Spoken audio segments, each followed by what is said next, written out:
Imagine spending 37 years of your life building everything, only to have your own son and daughter-in-law publicly shame you, calling you useless, a bitter old hag, at your own retirement party. The betrayal cut deeper than any knife. But what they didn't know was that I held a secret, a $2 million secret, that was about to turn their world upside down. It was supposed to be my triumph. 37 years of my life dedicated to Henderson and Associates, all culminating in this elegant retirement party. White tablecloths, fresh flowers, a cake with my name beautifully scripted. It should have been a moment of pure joy. Instead, I stood there, utterly frozen, watching my son, Damon, nod in agreement as his wife, Fallon, tore me apart. "Tacky old woman, you're just bitter because my parents have money." Her voice, sharp as a whip, cut through the quiet hum of the room. Her perfectly manicured finger, adorned with glittering rings, pointed directly at me. "You've always been jealous of our lifestyle." The room fell silent. My colleagues, my neighbors, even the catering staff, everyone stopped to stare. A burning shame crept up my neck, a feeling I hadn't known since I was a child, scolded in front of the class. Then Damon, my son, chimed in, his tone so casual it stung even more. "Really, Mom? You're not useful anymore. Why don't you just accept that and stop trying to insert yourself into our lives?" Not useful anymore. Those words echoed, twisting in my gut. This was the man I'd raised alone since he was 8, the boy I'd worked double shifts for, the teenager I'd sent to private school even if it meant I ate peanut butter sandwiches for weeks. Fallon, meanwhile, was just getting started. Her voice grew shriller, her accusations more personal. "Honestly, Lorna, it's embarrassing how you try to keep up with us. We know you're struggling financially. Damon told me about your tiny apartment, your old car. It's really quite sad." She turned to the silent crowd, playing to them like a seasoned actress. "She keeps trying to give us advice about money when she can barely afford her own groceries. It's pathetic." A low murmur rippled through the room. I saw the pity, the averted gazes. Mrs. Patterson, my sweet next-door neighbor, actually shook her head sadly, as if I were some lost cause. That was it. Something inside me simply snapped. Not a loud, violent explosion, but a quiet, chilling realization. A door closing permanently. I took a slow, deep breath, and a real smile spread across my face. Not the polite, strained smile I'd been faking all evening, but one born of absolute clarity. The kind of smile you wear when you finally stop pretending. "Fallon, sweetheart," I said, my voice cutting through the sudden silence with unnerving clarity. "Since you brought up money, I think it's time we discuss something rather important." She rolled her eyes, a dramatic sigh escaping her lips. "Oh, here we go. Another lecture from the $2 million. I interrupted, my smile unwavering. The color drained from her face so fast I thought she might actually collapse. She swayed, gripping Damon's arm, her perfect composure shattering. "What are you talking about?" Damon asked, his confident swagger completely gone, replaced by a tremor of fear. I turned to face the room, mirroring Fallon's earlier performance. "You see, Fallon's parents needed a rather substantial loan a few years back. $2 million, to be exact. They were facing some rather significant financial difficulties." Fallon's mouth opened and closed, like a fish out of water. You can't." "Oh, I can, and I am," I stated pleasantly. "The loan was made 3 years ago with very reasonable terms. 5% interest, payable over 7 years.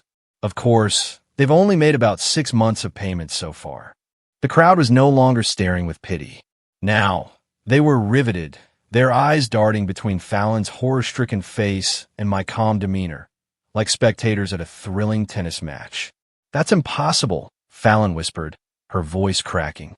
I calmly pulled my phone from my purse, tapped a few times, and turned the screen towards the stunned audience. "Would anyone like to see the loan documentation? It's all quite legal and above board." Damon stepped closer, his face turning ashen as he squinted at the glowing numbers. "Mom, what is this? How do you have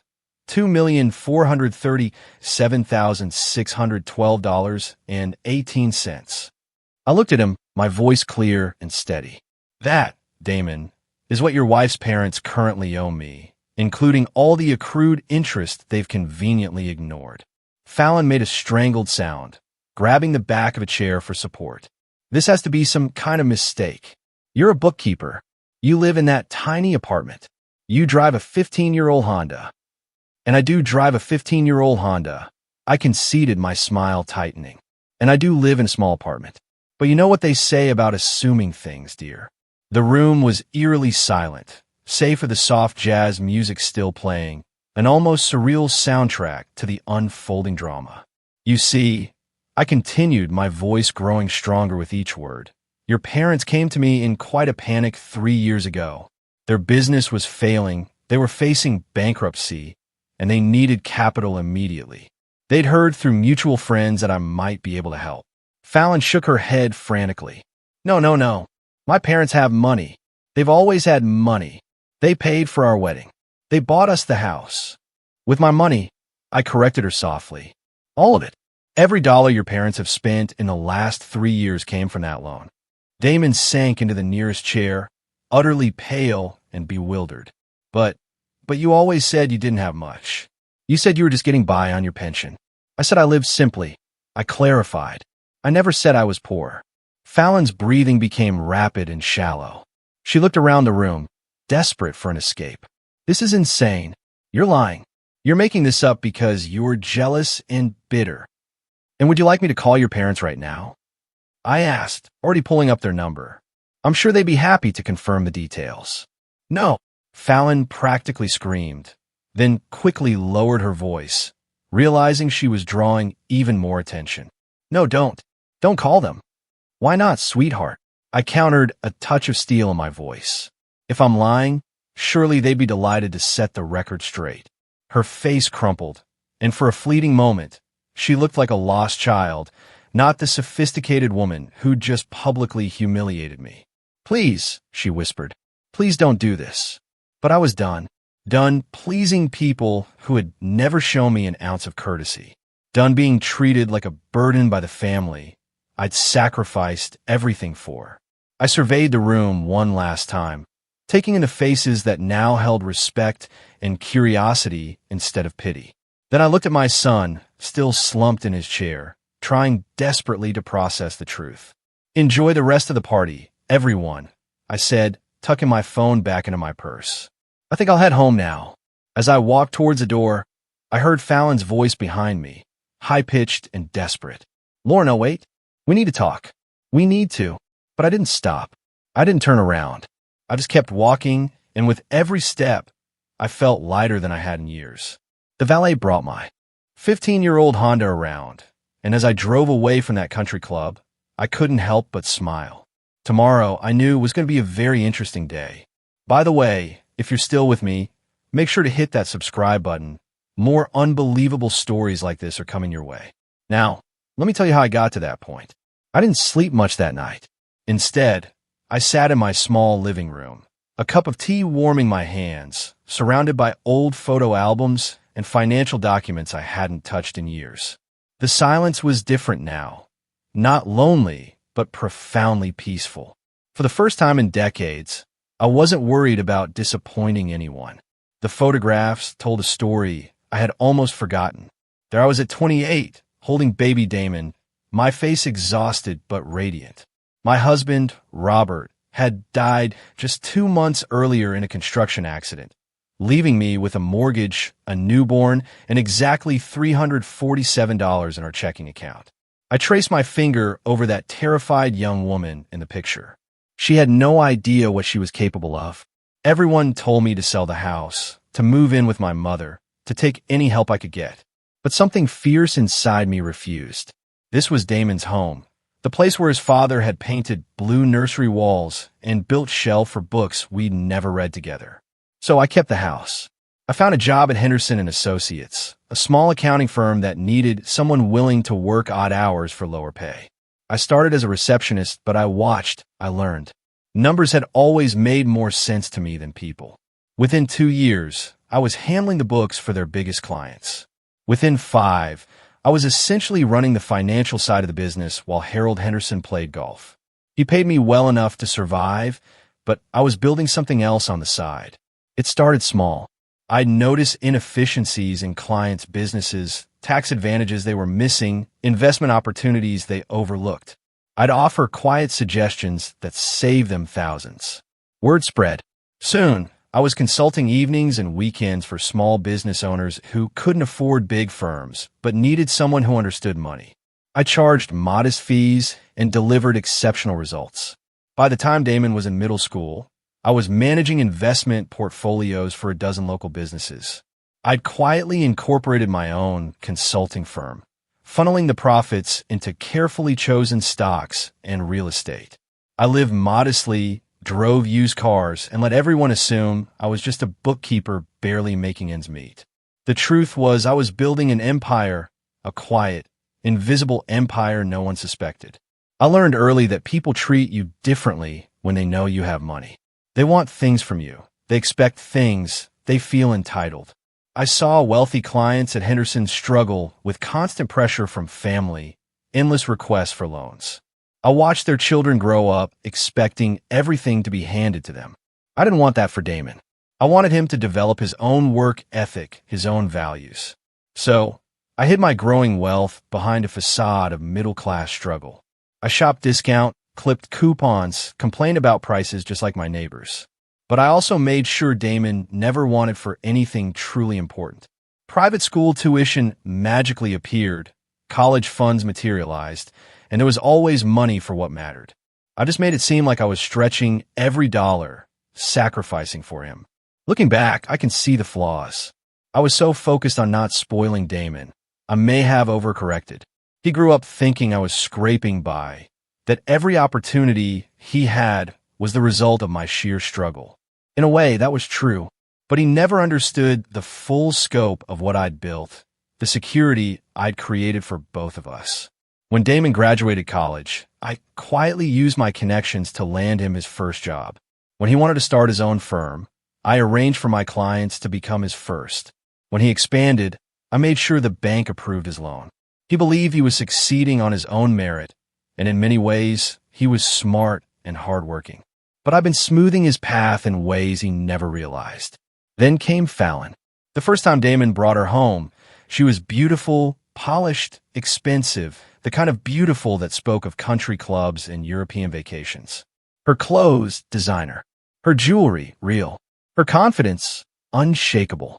She looked around my modest apartment with barely concealed disdain, making comments about its quaint charm.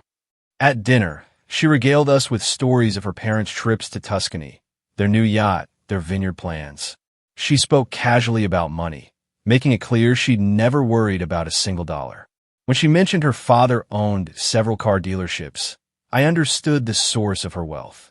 What I didn't understand was why she seemed so determined to make me feel small. Damon tells me you work as a bookkeeper, she'd said, her voice dripping with pity. That must be challenging, making ends meet on that kind of salary. I just smiled politely, saying it was honest work. I didn't mention the consulting deal I just closed, which would net me more in 6 months than most people made in 2 years. After they left, I couldn't shake the feeling that I'd been assessed and found wanting. Fallon had looked at my small apartment, my simple life, and dismissed me as irrelevant. I told myself it didn't matter. But as their relationship deepened, I saw subtle changes in Damon. He started making comments about my situation, offering to help with bills, suggesting I move to a smaller place to save money. His concern felt genuine, but it stung. My own son was starting to see me through Fallon's eyes. Their wedding was a spectacle, costing more than most people's houses. Fallon's parents spared no expense. Flowers flown from Holland, a string quartet that had played for European royalty. I wore a simple dress from a department store and sat in the third row, watching my son marry into a world that made my life seem insignificant by comparison. After the wedding, the distance grew. They moved into a house Fallon's parents helped them buy, furnished with antiques and art that cost more than I'd spent on furniture my entire life. When I visited, I felt like a tourist in a museum, afraid to touch anything. Fallon was always polite, but in the way you're polite to service providers. She'd ask about my job with feigned interest, comment on my cute car, offer to help me shop for better clothes.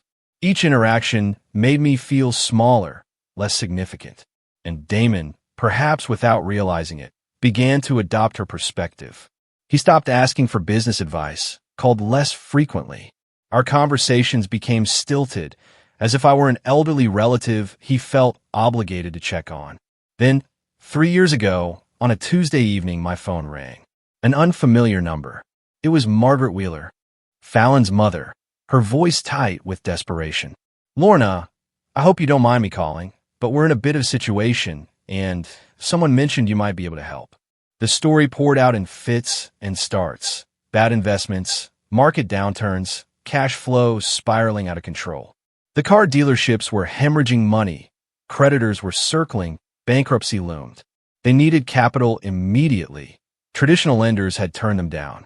"We heard through mutual acquaintances that you might have some resources," Margaret said carefully. "Connections, perhaps, or knowledge of private lenders."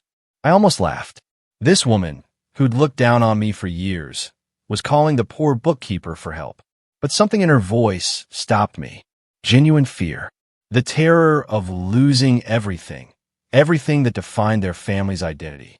I could have said no. I probably should have. But I thought about Damon, how devastated he'd be if his wife's family lost everything. I thought about Fallon, for all her faults, and how this would shatter her carefully constructed world. And maybe, deep down, I thought this might be a bridge, a way to finally be seen as valuable, as someone worth respecting. "How much do you need?" I asked. The amount was staggering. $2 million. More money than most people see in a lifetime. But I had it sitting in investment accounts that had been steadily growing for decades. We met the next day at a lawyer's office downtown. Margaret and Richard Wheeler sat across from me, their faces pale with stress and humiliation. The lawyer, a sharp woman in her 50s, specialized in private lending. She walked us through the terms. 5% interest, payable monthly over 7 years. Personal guarantees from both Richard and Margaret, and full disclosure to immediate family members about the loan structure. Except there was no disclosure. The Wheelers made it clear they wanted to keep the details private, to maintain their dignity and their daughter's respect. I understood. Pride is a powerful thing, and they'd already swallowed enough of theirs to ask for help.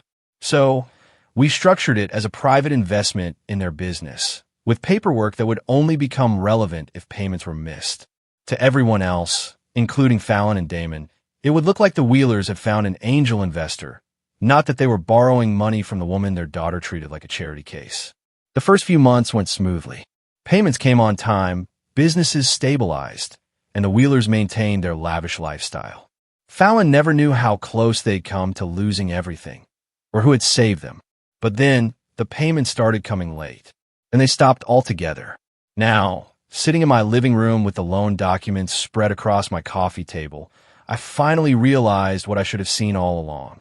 The Wheelers hadn't just been borrowing money.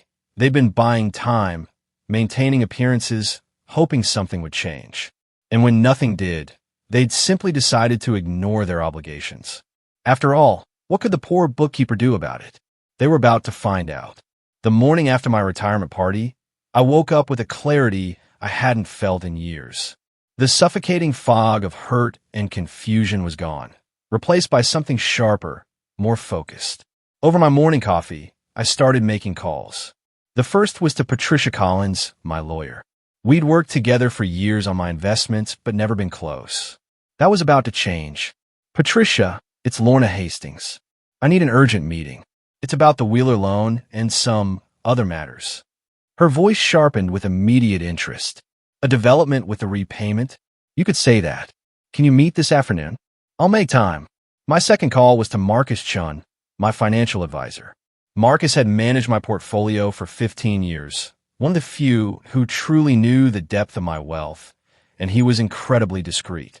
"Marcus, I need a comprehensive analysis on all accounts connected to Damon Hastings. Loans he's co-signed, credit lines, investments, everything. I need his complete financial picture." There was a pause. "Lorna, is everything all right? You sound different." "Everything, Marcus, is about to be very different. How soon can you have that information?" "Give me 24 hours. The third call was the hardest. I dialed my son's number, knowing that after last night, our relationship had irrevocably changed. He answered on the fourth ring, his voice cautious. Mom? How are you feeling today? I'm feeling quite well. Actually, Damon, better than I have in a long time. I kept my tone pleasant but businesslike. I was hoping you and Fallon could come by this evening. There are some things we need to discuss. About last night, Mom? Fallon's really upset. She barely slept. Maybe we should wait a few days for things to cool down. No, Damon. Tonight, 7 o'clock. This can't wait. I hung up before he could argue. My meeting with Patricia that afternoon was eye-opening in ways I hadn't anticipated. She laid out the Wheeler loan documents, then several other files I'd never seen. Lorna, there's something else you need to know about the Wheelers. They've been trying to refinance for the past 6 months, approaching 3 different private lenders to consolidate their debts. My stomach tightened. What kind of debts? Beyond your loan, they owe approximately $400,000 to various creditors, credit cards, supplier payments, equipment leases in default. They've been using your money to service minimum payments on everything else, while letting your loan slide. The betrayal stung, but it wasn't the worst part. Patricia pulled out another document, stamped with the seal of the probate court. They also filed a preliminary inquiry 6 months ago about challenging estate plans. Specifically, they wanted to understand the process for contesting wills when there are questions about mental capacity. The room seemed to tilt. Whose will? They didn't specify, but given the timing and context, we can make some educated guesses. I stared at the document, pieces of a terrifying puzzle clicking into place. They think I'm losing my mental capacity. It appears they're laying groundwork for that argument.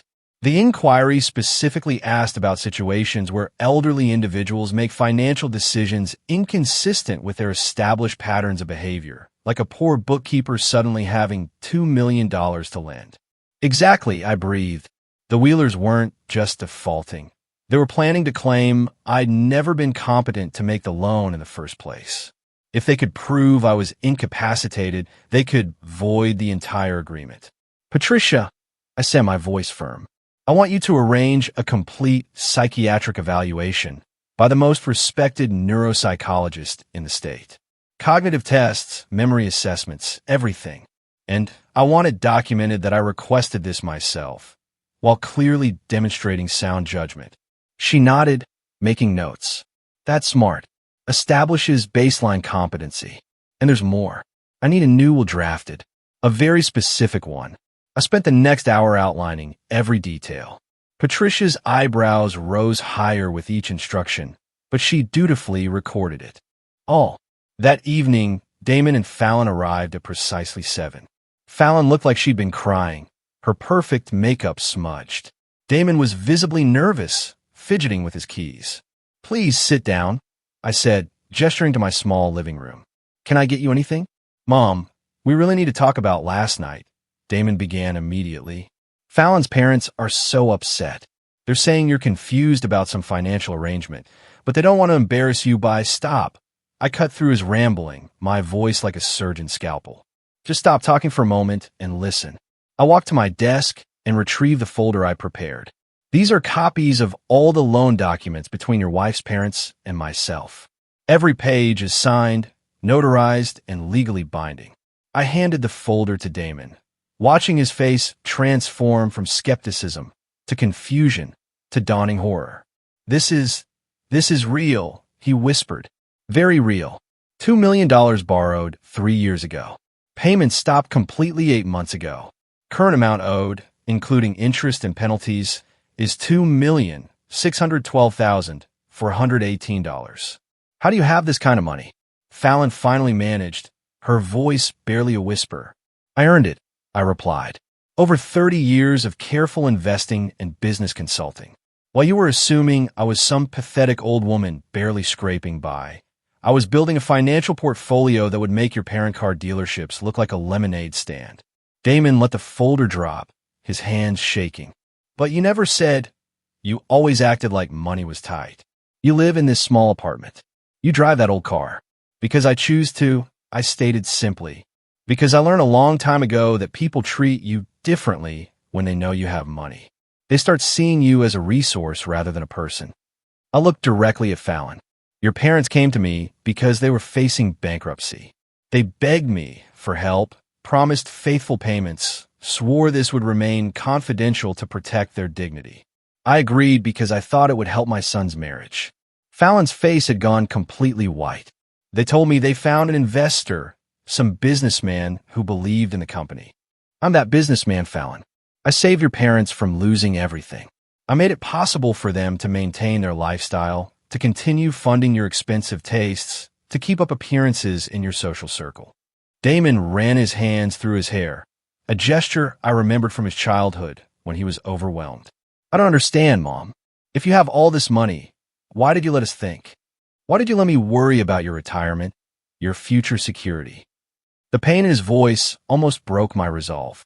But I pressed on, because I wanted you to love me for who I am, not what I have. I wanted to know that you valued our relationship, not just my ability to solve your problems with money. And now, Fallon asked, her voice hollow. I pulled out my phone again, showing them a recording app. Now, I know exactly what you both think of me.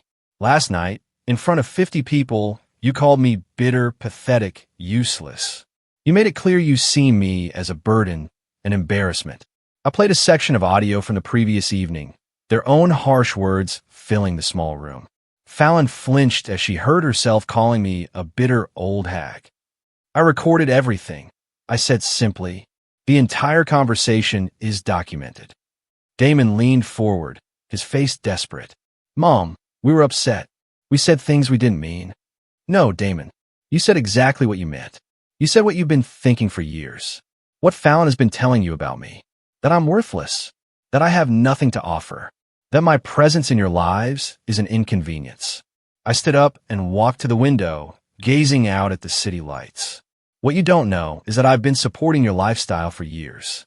That consulting firm you started? 3 of your first 5 clients were companies I referred to you. The bank loan for your expansion? I co-signed it quietly through a subsidiary corporation. The silence behind me was deafening. That house you live in? I helped structure the financing to save you hundreds of thousands in taxes and interest.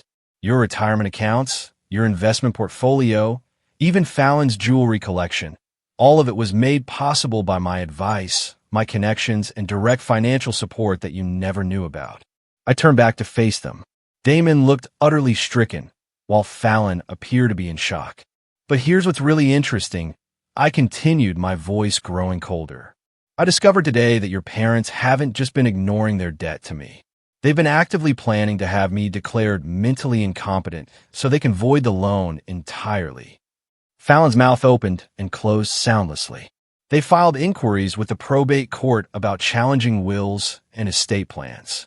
They've been laying groundwork to claim I was mentally incapacitated when I made the loan, that I couldn't possibly have had that kind of money to lend. Damon stared at me in horror. They wouldn't. They couldn't. They absolutely could. And they were planning to do it, with your help. What do you mean? I pulled out the final document from my folder. This is a statement from a private investigator I hired. It details conversations you've had with Fallon's parents over the past 6 months about my declining mental state and your concerns about my erratic behavior with money. Damon's face went ashen. That's not. I never said you were incompetent. I was just worried about you, about some of the decisions you were making. Like what decisions, Damon? Like living in this small apartment when I could afford better? Like driving that old car? Like not taking vacations or enjoying my retirement? It seemed like I was hoarding money irrationally, or perhaps not understanding my own financial situation. The pieces fell into place with devastating clarity. So, when Fallon's parents needed character witnesses to support their claim that I wasn't mentally competent to make large financial decisions, they had your concerned observations to back them up. I didn't know, Fallon whispered. I didn't know they were planning anything like that. But you knew about the loan. Not at first. They told me last month when you stopped returning their calls about payments. They said you were confused, that you thought they owed you money, but it was all a misunderstanding. I laughed. A bitter, humorless sound. A $2 million misunderstanding. They said I was getting old, maybe mixing up my client's money with my own. They were trying to figure out how to handle it gently, without embarrassing me, or getting me in trouble. How thoughtful of them. Damon stood up suddenly, pacing to the far side of the room. This is insane. This whole thing is insane. My mother is apparently a millionaire. My in-laws are con artists. And my wife's family has been planning to destroy you legally. That, I said, is a fairly accurate summary. He turned to face me, his expression desperate. What happens now? I looked at my son, this man I'd raised and loved and protected, who had stood by and watched his wife tear me apart because he believed I was beneath his notice. Then I looked at Fallon, beautiful and entitled, and completely unprepared for the world that was about to come crashing down around her. Now, I said quietly, you both learn what it really costs to treat someone as disposable. The next morning, I began dismantling the invisible support system I'd built around my son's life with the methodical precision of a surgeon removing a tumor. Each cut was clean, calculated, and irreversible. My first stop was First National Bank, where I'd maintained business relationships for over 20 years. James Morrison, the senior vice president, greeted me with the warm familiarity reserved for clients whose portfolios commanded respect. Lorna, wonderful to see you. How was your retirement party? I heard it was quite the celebration. It was illuminating, James. That's actually why I'm here. I need to make some changes to several accounts and credit facilities. We sat in his mahogany office. I pulled out a folder containing loan documents and co-signer agreements Damon had never known existed. I need to remove myself as guarantor from the Hastings Consulting business credit line. I slid the paperwork across his desk. James frowned. This is a substantial facility. Lorna, $750,000. Your guarantee is what made this loan possible. Without it, the loan will need to be restructured based solely on the business's current assets and cash flow, which may not qualify for the same terms or even the same amount. That, I said, is Mr. Hastings' problem to solve. James studied my face, clearly recognizing this wasn't a casual business decision. Are you certain? Once we process this, it can't be undone without a complete reapplication. I'm completely certain. My second stop was Meridian Investments, Marcus Chin's office, all glass, steel, and abstract art. The analysis you requested is complete, Marcus said, handing me a thick report. Your son's financial situation is more precarious than I expected. I flipped through the pages, my suspicions confirmed. Damon's consulting business was heavily leveraged, dependent on credit lines I'd guaranteed and clients I'd referred. His personal finances were stretched thin, mortgage payments on a house worth less than he owed, payments on 2 luxury vehicles, growing credit card debt. Without the income from those 3 major clients, his cash flow would be negative within 60 days, Marcus explained.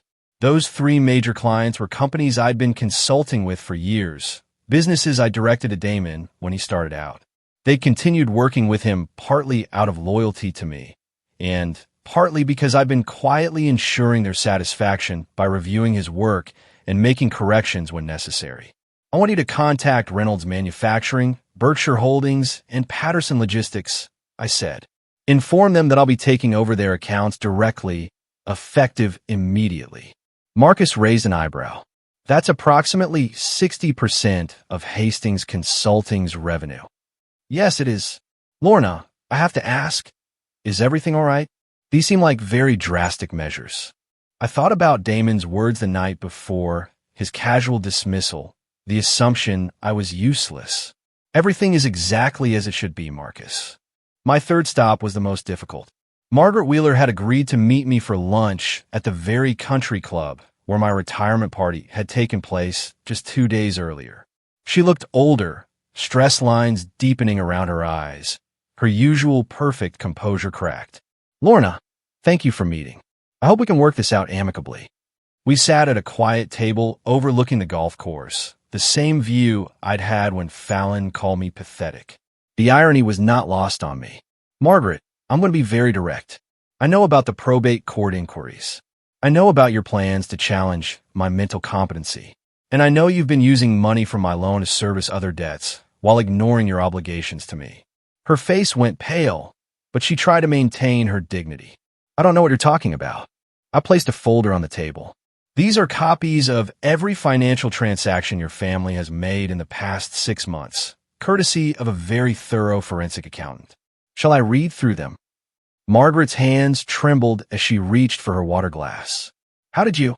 That information is private. Not when you're in default on a $2 million loan. It isn't. My attorneys have been very thorough. I opened the folder and began reading. March 15th, payment to American Express, $22,400. March 18th, payment to Mercedes-Benz Financial, $8,900. March 22nd, payment to Fallon's credit card, $14,600. Margaret's composure finally cracked.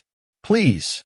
April 3rd, wire transfer to Fallon's account for her European vacation, $28,000. April 7th, payment to the country club for her bridal shower, $6,200. I said stop. I closed the folder. Every payment I just listed was made with money from my loan. Money you promised would be used to stabilize your business. Instead, you've been funding your daughter's lifestyle while planning to claim I'm mentally incompetent so you don't have to pay me back. Margaret stared down at her untouched salad, her voice barely a whisper. We were desperate. The business was failing faster than we expected. We thought if we could just maintain appearances for a while longer, something would turn around. And if it didn't turn around? She didn't answer. You were going to destroy my reputation, question my mental capacity, and potentially have me declared incompetent. All to avoid repaying money you borrowed in good faith. It wasn't supposed to happen like this. But it did happen like this. And now there will be consequences. I pulled out a formal notice Patricia had prepared. This is a demand for immediate payment of the full outstanding balance plus penalties. $2,843,712, due within 30 days. Margaret's face went white. We don't have that kind of money. You know we don't. Then you'll need to liquidate assets. The dealerships, the house, the yacht I've heard so much about. Please, Lorna, there has to be another way. What if we could work out a new payment plan? Margaret, you had a payment plan. You ignored it for 8 months while spending my money on luxury items and planning to have me declared incompetent. There is no new payment plan. She was crying now, mascara creating dark tracks down her cheeks. This will destroy us. Fallon doesn't know how bad things are. This will ruin her marriage. Her whole life. Her marriage, I said, is built on a foundation of lies and borrowed money. Maybe it's time she learned to live in the real world. I stood to leave, but Margaret grabbed my arm desperately. Wait, there's something else you need to know about Damon. I sat back down, curious despite myself. Fallon has been working on him for months, convincing him that you're becoming unstable. She's been documenting every conversation you've had, every decision you've made that seemed unusual to her. She was building a case. A case for what? For having you declared incompetent. She wanted Damon to petition for guardianship over your affairs. The restaurant seemed to tilt. Guardianship. She convinced him that you needed protection from yourself, that you were making poor financial decisions and needed someone to manage your money before you lost everything. A cold fury built in my chest. She wanted control of my assets. She thought. We all thought you maybe had a few $100,000 saved up. Enough to be worth managing, but not enough to matter in the long run. And Damon agreed to this? Margaret nodded miserably. He loves you. Lorna, he really does. But Fallon made it sound like he was protecting you. She showed him articles about elderly financial abuse, stories about seniors losing their savings to scams. She made him believe that taking control of your finances was an act of love. I stared across the golf course, processing this devastating information. My own son, prepared to strip away my autonomy, to treat me like a child, all because his wife had convinced him it was for my own good. When was this supposed to happen? Soon. Fallon was waiting for one more incident, something she could point to as evidence of declining capacity. She thought your retirement party might provide the opportunity. And it did, didn't it? My revelation about the loan. She'll claim that's proof I'm delusional. Margaret looked ashamed. That was the plan. I stood again, this time with finality. Thank you for telling me the truth, Margaret. It changes nothing about the loan.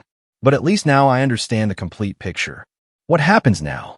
I looked down at this woman who had raised the daughter-in-law, systematically poisoning my relationship with my son, who had taken my money while planning my destruction. Now, I said, you face the consequences of your choices. All of you. That evening, I sat in my small apartment, reviewing the day's events. 3 phone calls had already come in from Damon. His business credit line was frozen. 2 major clients had terminated contracts. I let them all go to voicemail. The 4th call was from Fallon, her voice high and panicked. Lorna, we need to talk. There's been some kind of mistake with the bank, and my parents are saying crazy things about loans and money, and Damon is having problems with his business. Please call me back. We need to figure this out. I deleted the message and poured myself a glass of wine. Outside my window, the city sparkled in the darkness, full of people living their lives, making their choices, facing their consequences. Tomorrow, I would take the next step. Tonight, I would simply enjoy the silence. For the first time in years, no one was taking anything from me. No one was manipulating me, using me, or planning my downfall. I was finally completely in control of my own life, and it felt magnificent. The desperate attempts at reconciliation began exactly 72 hours after I'd frozen Damon's credit line. I was in my kitchen making breakfast when I heard frantic knocking, then Fallon's voice muffled through the wood. Lorna, please. I know you're in there. We need to talk. This has gone too far. I finished buttering my toast, then walked to the door. Through the peephole, I saw Fallon pacing, her usually perfect hair disheveled, makeup smudged. She looked like she hadn't slept in days. I opened the door, but didn't invite her in. Hello, Fallon. You look tired. Please, she whispered, her voice cracking. Please, can we just sit down and talk about this? There's been some terrible misunderstanding. There's been no misunderstanding. Would you like me to play the recording from my retirement party again? The one where you call me a bitter old hag. She flinched as if I'd slapped her. I was upset. I said things I didn't mean. People reveal who they truly are when they're emotional, Fallon. That's when a mask come off. Her eyes filled with tears. For a moment, I almost felt sorry for her. Almost. My parents are losing everything, she choked out. The bank is foreclosing on the dealerships. They're talking about selling the house. Damon's business is falling apart. His clients are leaving. His credit line is frozen. We might lose our house, too. I imagine that must be very stressful for you. Don't you care? Damon is your son. Don't you care what this is doing to him? I leaned against the doorframe, studying this young woman who had treated me like an embarrassing relative for 3 years. Tell me, Fallon, when you were planning to have me declared mentally incompetent, did you care what that would do to me? Her face went white. I don't know what you're talking about. Your mother told me everything. The guardianship plan, the way you've been documenting my behavior, convincing Damon that I needed protection for myself. You were going to take control of my finances and treat me like a child. Fallon's mouth opened and closed soundlessly. The irony is beautiful, isn't it? You thought I was some pathetic old woman with maybe a few $100,000 you could manage. Instead, you discovered I have enough money to destroy your entire family's financial stability with a single phone call. Please, she pleaded, the word strangled. Please what? Please let your family keep the money they stole? Please pretend that you didn't spend 3 years treating me with contempt? Please ignore the fact that you were planning to strip away my autonomy. I stepped back into my apartment. The answer is no, Fallon. To all of it. I closed the door before she could respond, but I heard her sobbing on the other side. Part of me, the part that had raised Damon alone, the peacemaker, wanted to open the door and comfort her. But that part of me had died at my retirement party when my own son called me useless. An hour later, Damon arrived. He looked haggard, older than his 35 years, wearing clothes he'd clearly slept in. This time, I let him in but offered no coffee, no seat. Mom, you have to stop this. Whatever point you're trying to make, I get it. You're angry. You have every right to be, but this is destroying innocent people. Innocent people? I raised an eyebrow. Your wife was planning to have me declared incompetent so she could control my money. Your in-laws borrowed $2 million from me, then planned to claim I was mentally unfit to have made the loan. Where exactly do you see innocence in any of this? Damon ran his hands through his hair, a gesture so familiar from his childhood that my heart clenched, despite everything. I didn't know about any of that. I swear to you, Mom, I had no idea what they were planning. But you'd think I was becoming mentally unstable. He was quiet for a long moment. I was concerned about some of your choices. Living in this small apartment when you could afford better, driving that old car, not taking vacations. It seemed like you might be having trouble managing your money properly. So, you were prepared to take away my right to make those choices? You thought you were protecting me from what? From living the way I wanted to live? From spending my money the way I chose? From making decisions that might hurt you in the long run? I stared at my son, this man I'd raised to be independent and strong, so easily manipulated into believing his mother was incompetent. Damon, I've been managing money successfully for 30 years. I built a consulting business from nothing. I accumulated wealth you can't even comprehend. I made investments that turned thousands into millions. And you thought I needed your protection? I didn't know about any of that success. You never told me. Because I wanted you to love me for who I am, not what I have. I wanted our relationship to be real. His voice cracked. It is real, Mom. I do love you. No, Damon. You love the version of me that you can feel superior to. The struggling bookkeeper who needed your concern and your management. You don't love the successful businesswoman who's been supporting your career behind the scenes for years. That's not true. I walked to my desk and pulled out another folder. These are copies of every favor I've done for you, every client I've referred, every loan I've guaranteed, every obstacle I've quietly removed from your path. For 15 years, I've been ensuring your success while letting you believe you were doing it all on your own. Damon took the folder, his hands trembling as he flipped through bank documents, referral letters, guarantee agreements he'd never known existed. Why? He whispered. Because I wanted you to have confidence in yourself. I wanted you to believe in your own abilities. But I also wanted to protect you from failure. And now you get to find out what you can actually accomplish without my help. Mom, please. I know I've made mistakes, but I'm your son. Doesn't that mean anything? I looked at this man who shared my eyes and my stubborn chin, who had been the center of my world for 35 years. It means everything, Damon. That's why this hurts so much. Then don't do this. Don't destroy my marriage, my business, my whole life over something that can't be undone. I'm not destroying anything. I'm simply stopping my support. You're a grown man with a college degree and 15 years of business experience.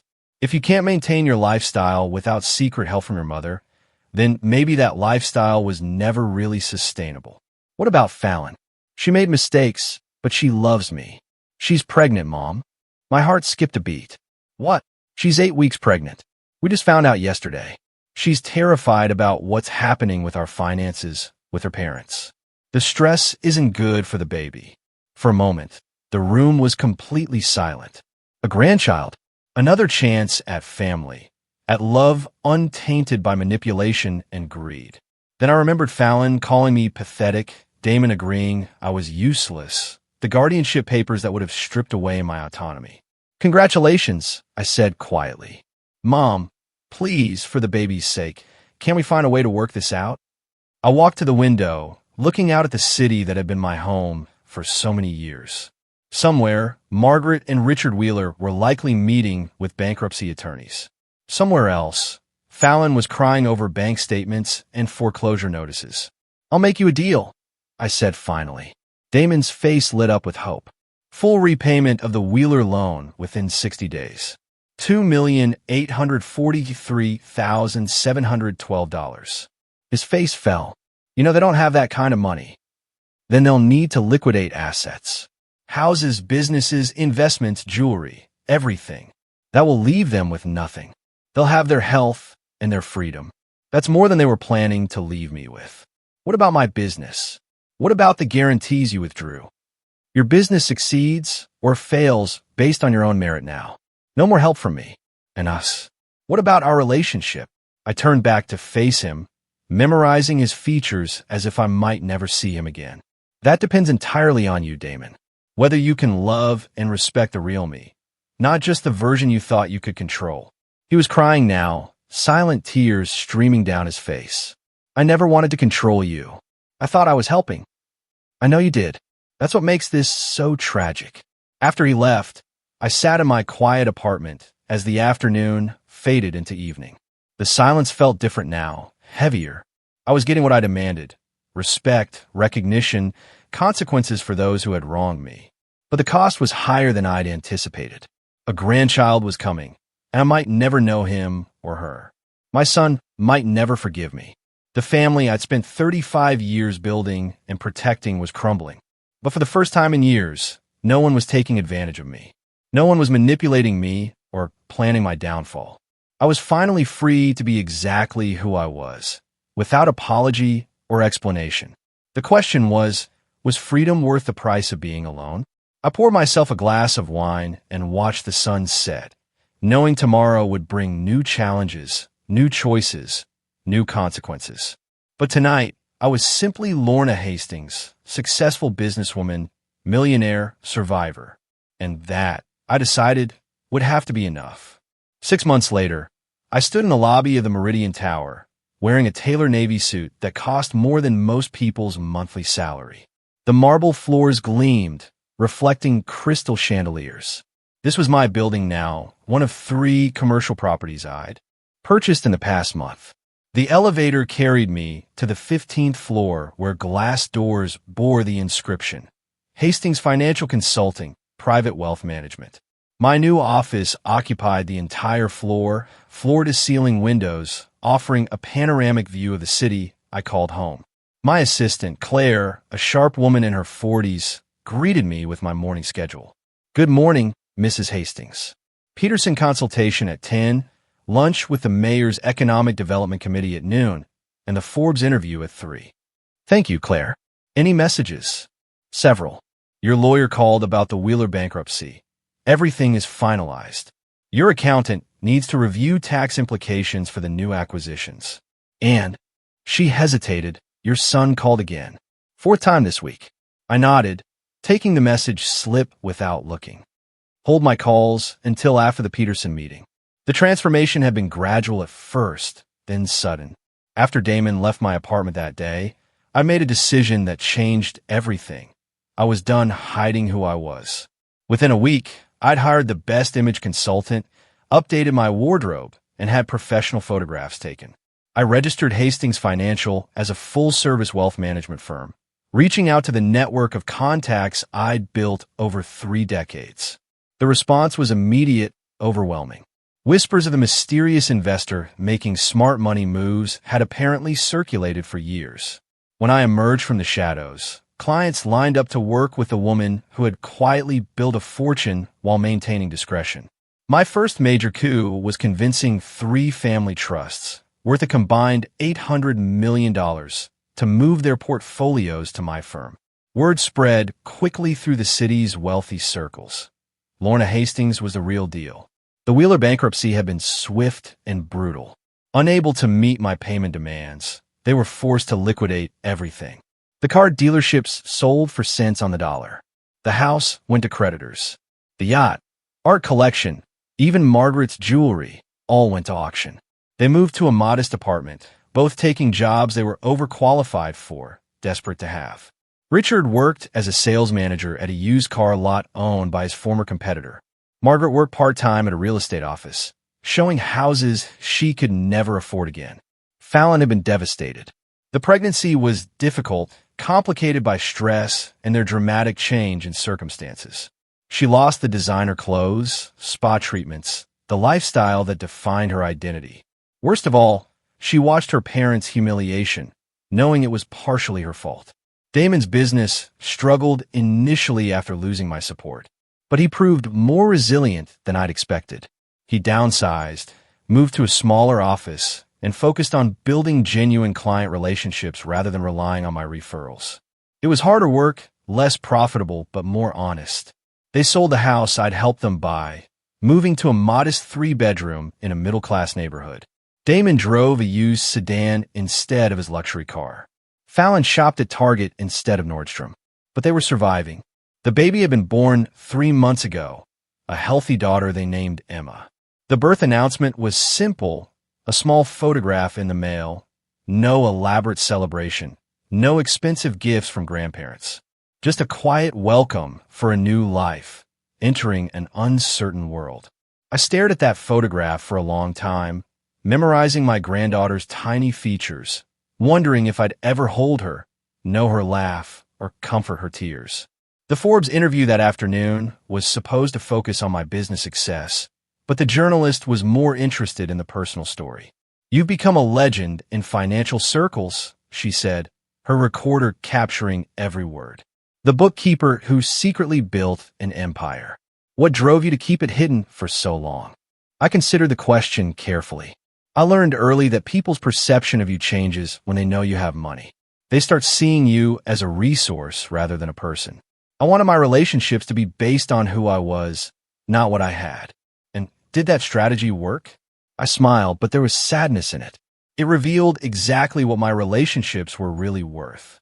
"You've been estranged from your son for 6 months now. Do you have any regrets about how you handled the situation?" "I regret that it was necessary.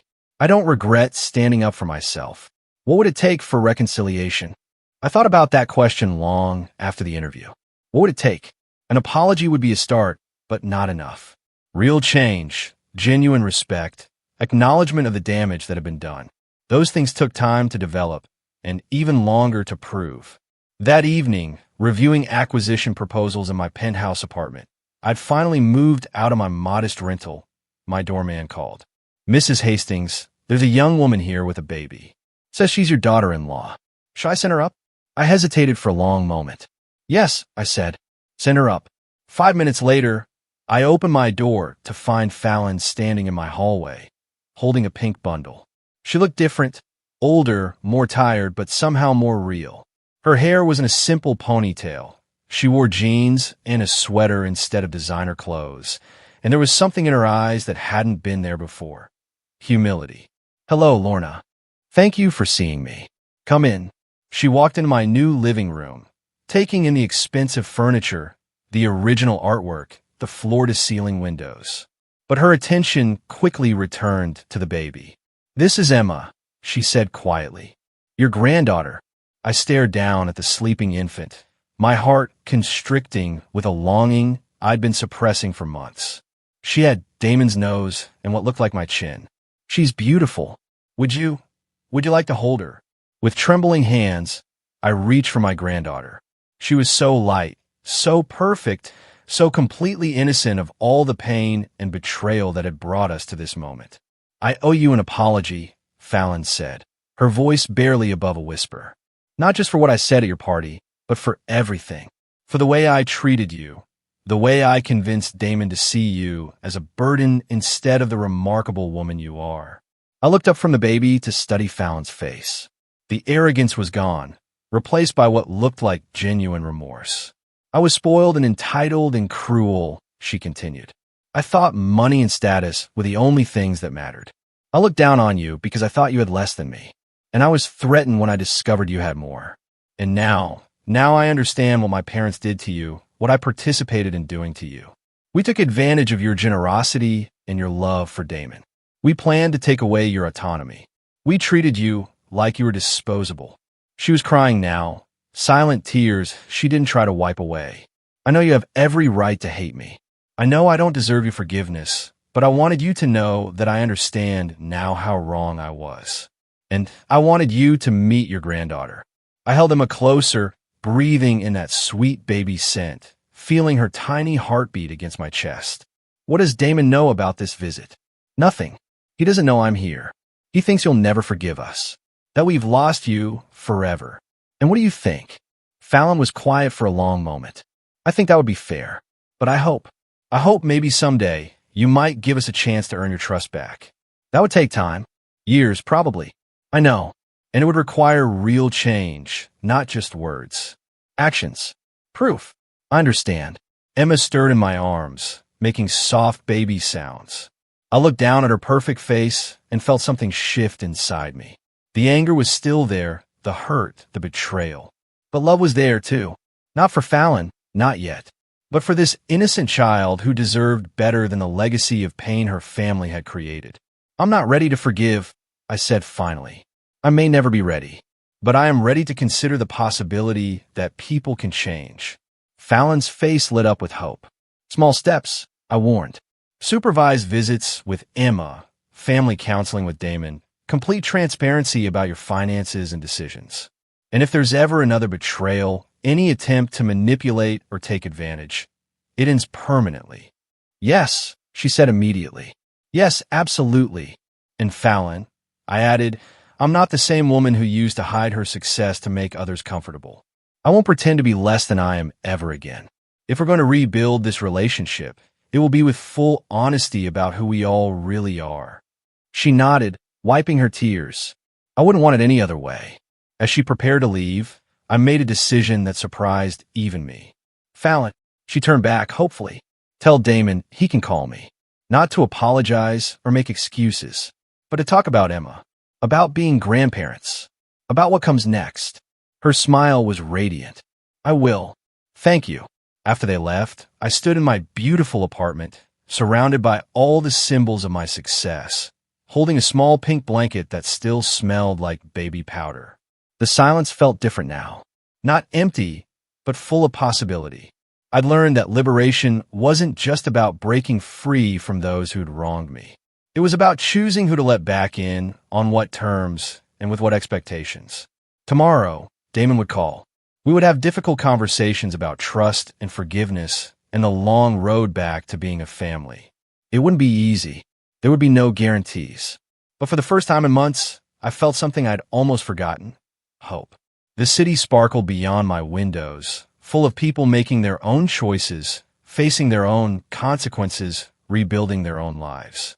And somewhere in that vast tapestry of human experience, my granddaughter was sleeping peacefully, dreaming baby dreams in a world where her grandmother was finally, completely, authentically herself. That was enough. That was everything. Now, I'm curious about you, listening to my story. If you were in my shoes, faced with such a profound betrayal, what would you have done? Have you ever had to choose between your self-respect and your family? Tell me what you think in the comments below. I really want to know. Thank you for watching. Take care and good luck.